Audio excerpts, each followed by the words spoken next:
राज्याचे उद्योग मंत्री उदय सामंत यांच्या प्रमुख उपस्थितीत नाशिक जिल्हाधिकारी कार्यालयात पार पडलेल्या महत्त्वपूर्ण बैठकीत नाशिकच्या औद्योगिक विकासासाठी महत्त्वपूर्ण निर्णय घेण्यात आले। या निर्णयांनी नाशिकच्या आर्थिक व रोजगार क्षेत्राला नवी दिशा मिळण्याची अपेक्षा आहे। या बैठकीत महत्त्वाचे निर्णय घेण्यात आले आहे की 400 एकर जमीन मोठ्या उद्योगांसाठी संपादित करण्याचा निर्णय घेण्यात आला असून यामुळे भव्य गुंतवणुकीला मार्ग मोकळा होणार आहे आणि हजारो रोजगार संधी निर्माण होणार आहे।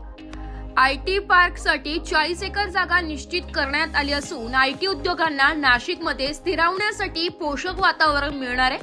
आडवण येथे प्रस्तावित औद्योगिक प्रकल्पासाठी सर्वेक्षणास मंजुरी देण्यात आली असून औद्योगिक क्षेत्राला गती मिळणार आहे। कायमस्वरूपी प्रदर्शन केंद्रासाठी MIDCच्या माध्यमातून पायाभूत सुविधा उभारण्याचा निर्णय घेण्यात आलाय। यामुळे स्थानिक उत्पादक व विक्रेत्यांना एकत्र येण्यासाठी एक व्यासपीठ उपलब्ध होईल।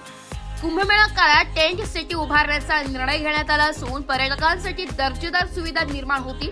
अकराडे येथे प्लग अँड प्ले स्वरूपात लघु उद्योगांसाठी 10 एकर जागा राखीव ठेवण्यात आली असून नवउद्योजकांना सुरुवातीला व्यवसाय सुरू करण्यासाठी हक्काचे ठिकाण मिळणार आहे। CTP प्रकल्प पूर्णत्वास नेण्याचा निर्धार करण्यात आलाय, जो पर्यावरणपूरक उद्योग धोरणाला आधार देईल।